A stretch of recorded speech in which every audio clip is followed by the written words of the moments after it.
right, let's start and see if other people join. Welcome everyone. My name is Sjoerd Alkema. I'm the commercial director at Xillio, and I've been hosting these webinars now for quite some time. I think it's the 7th. I'm not even sure. But with me today is Jorn. Welcome. Hey. Jorn is our lead developer. Maybe Jorn, you can introduce yourself quickly. Sure. Hi, I'm Jorn, head of development, working at Xillio for 7 years now, I think. Slowly working on other products we've developed over the years, and currently here talking about Xillio 4 and the next steps. Yes, because that's what we're gonna do.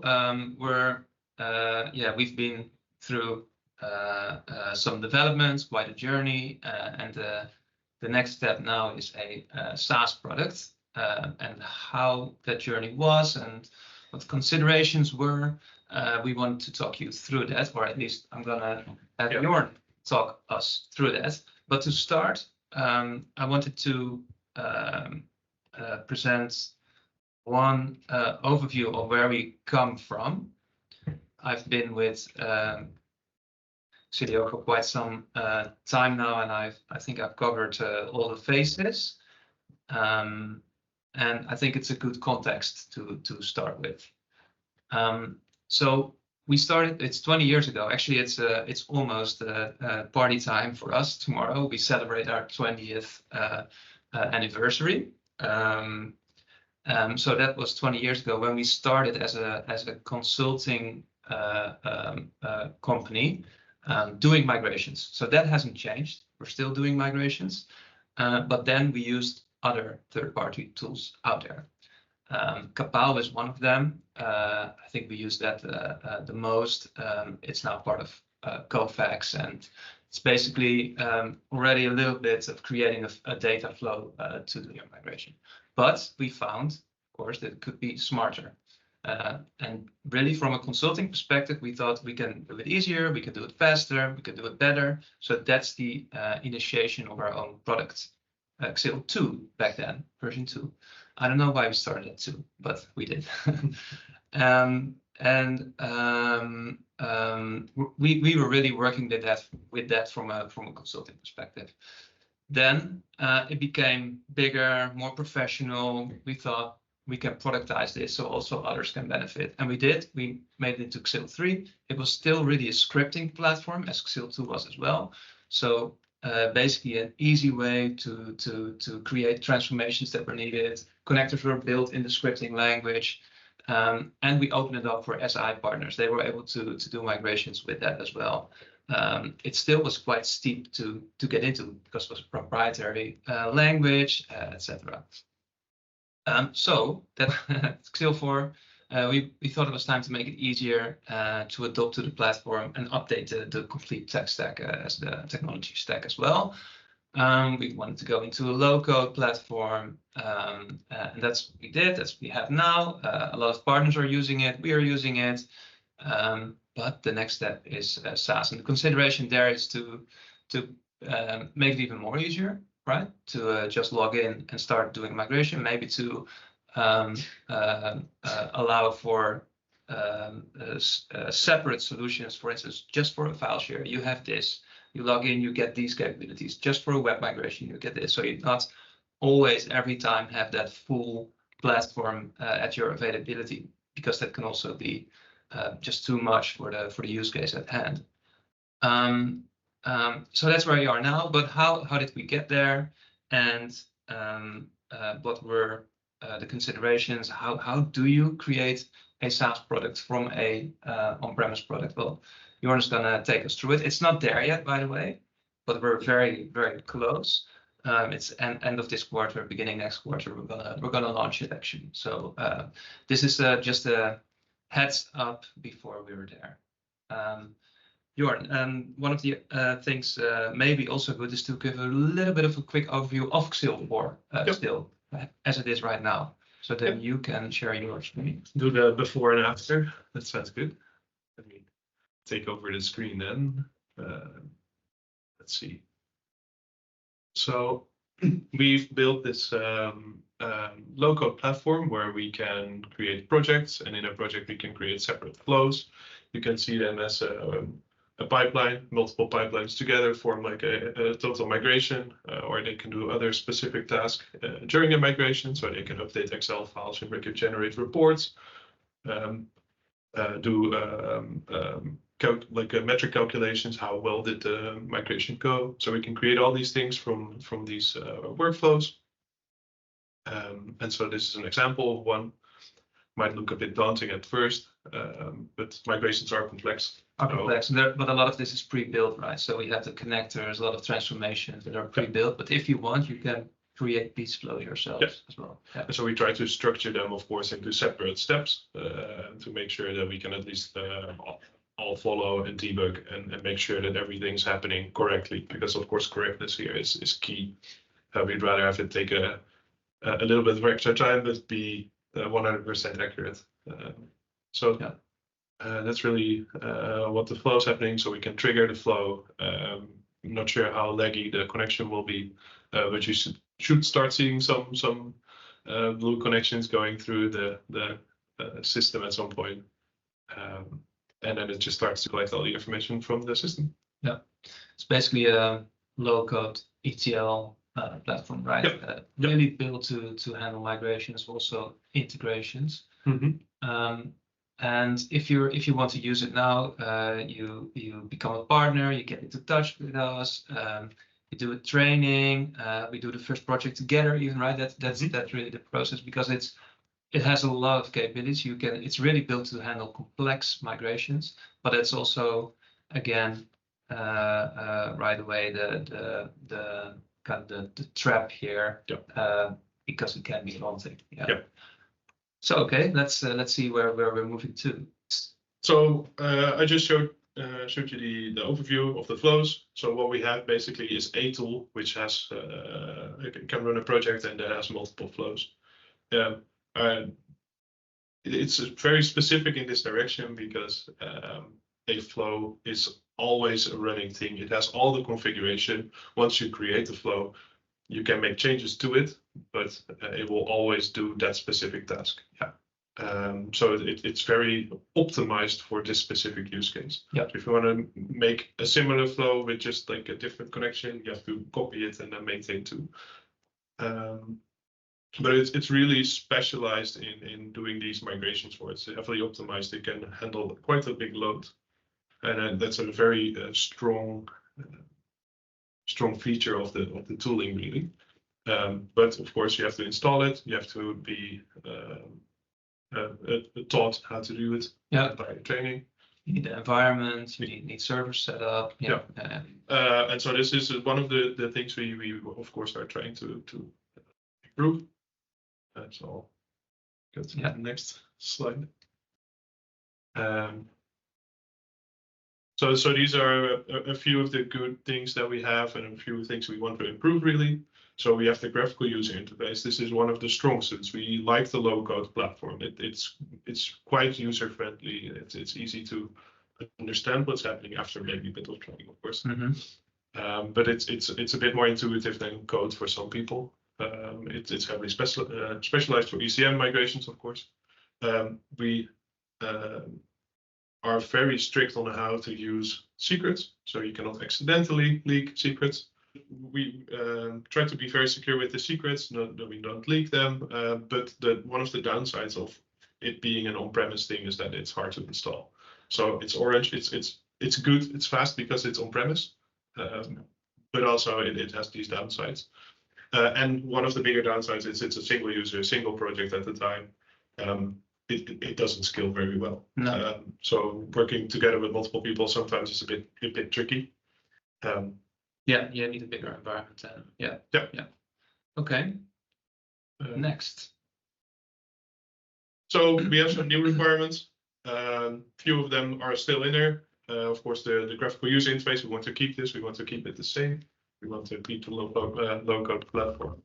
We also want to keep, or also want to be able to use it in integration scenarios. So, for example, some other trigger happens via SharePoint or whatever, to be able to actually trigger these flows and not have to physically press a button. make it cloud native. I guess that's the whole reason we're here.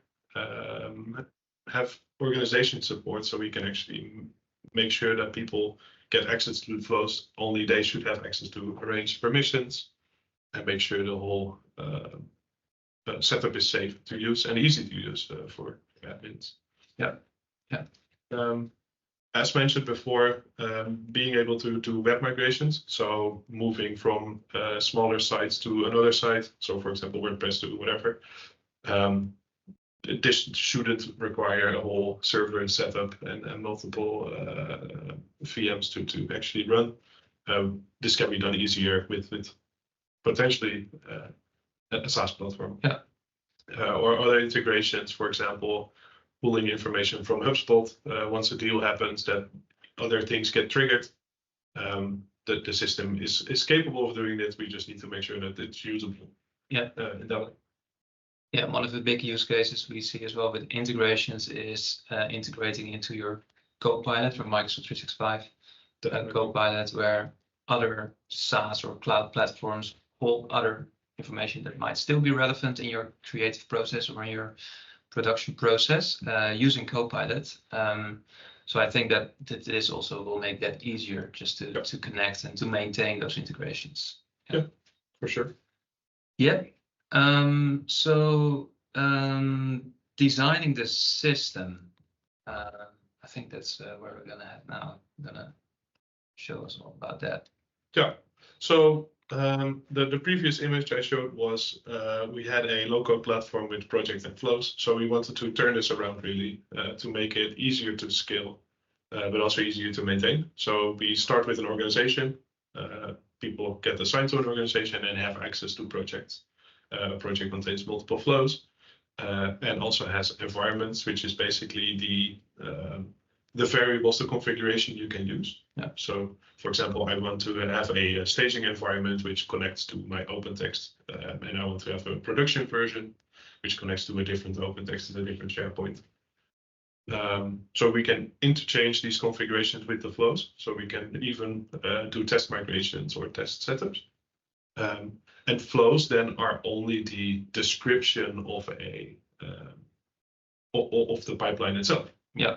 So the runners are actually the ones executing the code that you mock up or design in the interfaces. Yes, in your flow. Then. Yeah, in your flow. Yeah. And so by separating this, we can easily scale. We can do a lot of metrics to see how well your flow is performing, for example, maybe even give recommendations in the future how to do better. Yeah. Yeah, interesting. And so if you're now a partner and you're used to the Xillio for product as it is now, would you choose for certain projects to use the SaaS platform? Are you anyway going to go there? Are you going to be limited? What's the expectation there? I think everyone should be able to use the SaaS platform. Yeah. And maybe there are some concerns with the data. Yeah, that's more the customer's concern. Exactly. Probably. Yeah. So then they would maybe rather have on-prem, because we still want to support on-prem. It's definitely something we still want to use. It's still the main thing, of course, but we want to make it easier to start using the platform and also even learn, because of course if you can just open a platform like a web browser and you try around first, then you can get more confident and you use it as a learning environment. Yeah, exactly. All right. So we're right in the middle of it, basically, right? Mm-hmm. I think you want to discuss some of the challenges we encountered. Yeah. So you put some slides in. First one. Is this? Yeah, so I briefly mentioned it. So in the original design, we have a flow which is always running, which becomes hard to scale. We need to, I think there's a limit of 20 flows you can have at a time, because usually your computer stops at that point, handling more processes.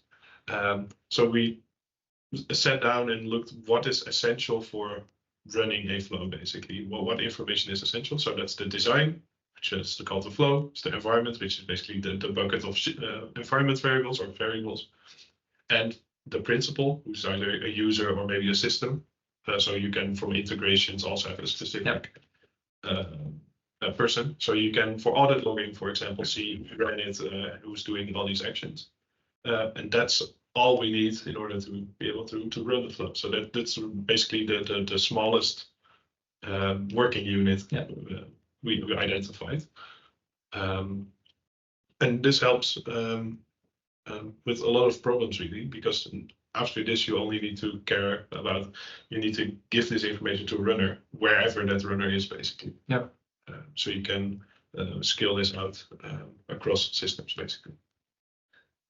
And is this also, so has this process also led to changes in the on-prem product, or are things being configured? Because I can imagine that some of these architectural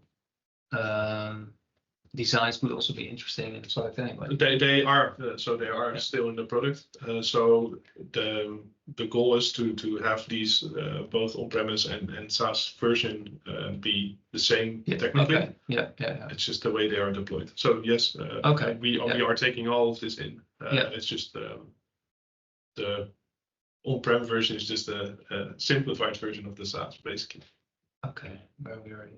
Sorry, I already moved it into the. I think it basically moves into this discussion, anyways. So the on-premise installation would be the backend, and the worker VM all on one machine, single installation or single executable. On a cloud instance, we can actually scale out all these multiple facets to make it possible to have multiple. Many more flows running at the same time, or even isolate for specific customers. Maybe they don't just want to be sure that no other people can run on their machines. These options are limitless because of this distinction where a runner and a flow, like a runner is a single thing. Yeah.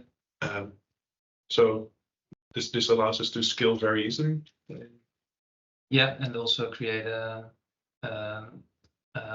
the possibility for instance, a partner to serve multiple customers, maintain the migrations, and have that in one view, which I think very interesting.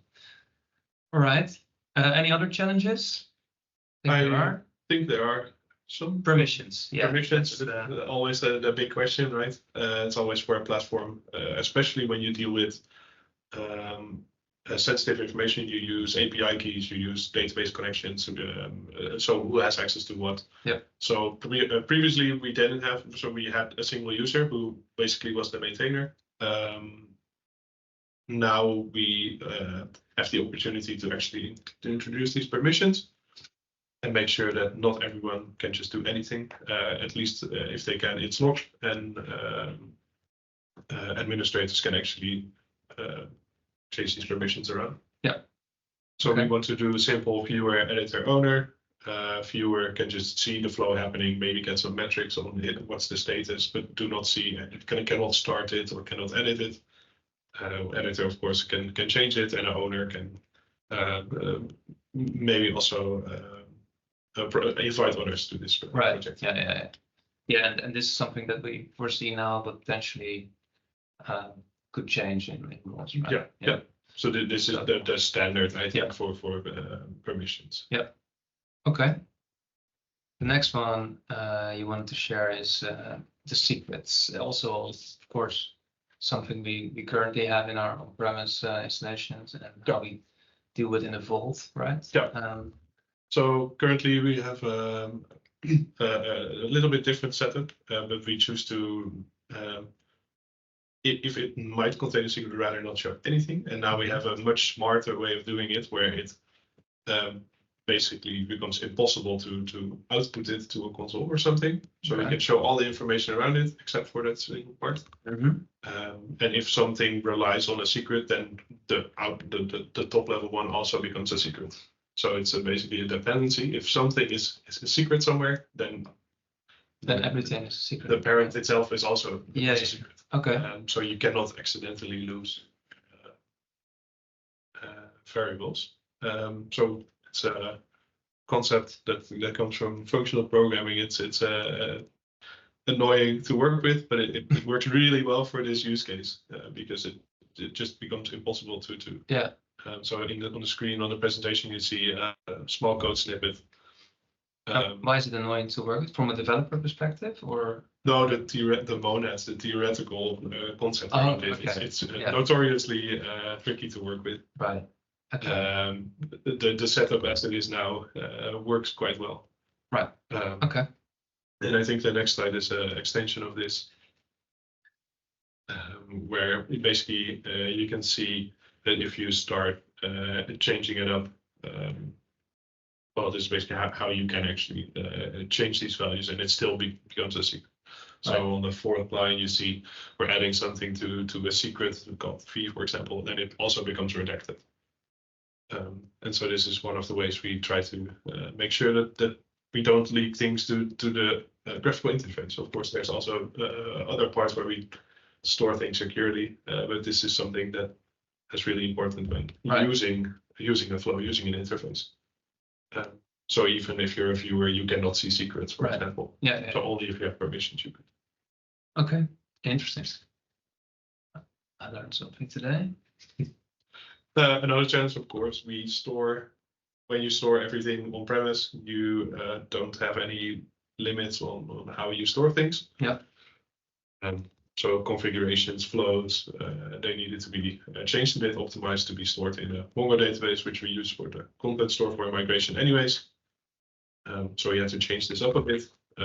Luckily, not too much, but it's definitely something to be aware of if you ever move to from an on-premise installation to SaaS, that your data needs to be suitable for this migration.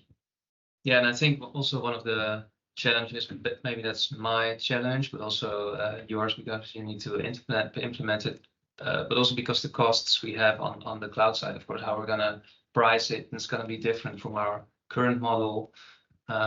So, and of course, we already have thought about it, but it's definitely something that we we'll need to change because of this. It also has a lot of opportunity behind it, but so you pay more for what you get, for the actual value you get from it, more fair maybe even, but it does require some changes. This was the last slide. Well, it was not the last slide. I first want to ask if there's anyone who has any questions. You can now ask questions to our head of development, so you can also go beyond just this topic. Feel free to put it in the chat. Otherwise, we have one final quote slide. Well, maybe it's your quote, or not your quote. Yeah, it's not my quote. No, but you live by it. No, I think it's this is the goal, right? So we try to make this the best migration platform we can. Yeah, and there is so that's the goal. That's what we try to strive for. Of course, if that's not our goal, then will definitely not be a success. So we strive to make the best. And of course, there will be bumps. But yeah, no, I think it already is even, but now it's going to move to SaaS, and it's going to open up to a lot of people. So that's really interesting.